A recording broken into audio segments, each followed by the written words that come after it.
Рахмат. Мен коллегаларым кошулуп кетет эле, мына азыр натыйжа жөнүндө жакшы айтып кеттиңиз.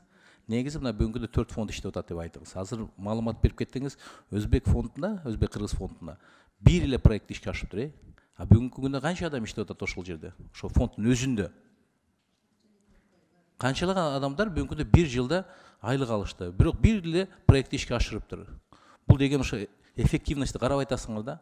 Силер көптөгөн ошо биздин ишкерлерге ошо проекттерди өткөзгөнгө жардам беришиңер керексиңер. Кандайдыр практический жардам, ошол проекттерди жасап атканда ошону туура багытта, ошол расчетторун туура беришиңер керексиңер да. Жардам берип турушуңар керек. Чтобы ошондой 20дан ашык проекттин бирөөсү өткөн бул уят да.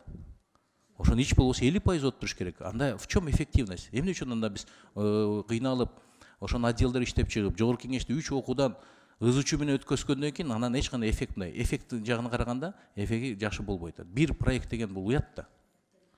Рахмат, эске алабыз. Ошону карагыла, ошону анализ кылгыла. Анан ошондо келгенде мына инвестиция по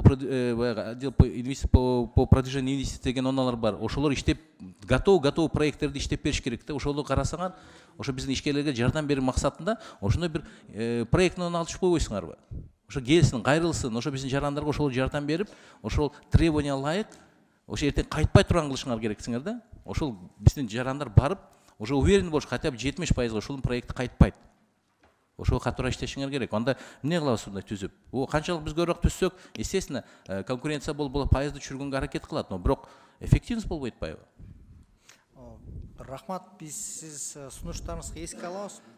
Тактоо иретинде айтып кетейин, бул болсо кыргыз-өзбекский фонддон 24 проект азыр на стадии рассмотрения да. Фонддор түзүлгөндөн кийин булар кыска мөөнөттө түзүлбөдү тез арада. Эми бул фонддор Рахмат. Но бирок ошол үчүн мөөнөттү карап койгулачы.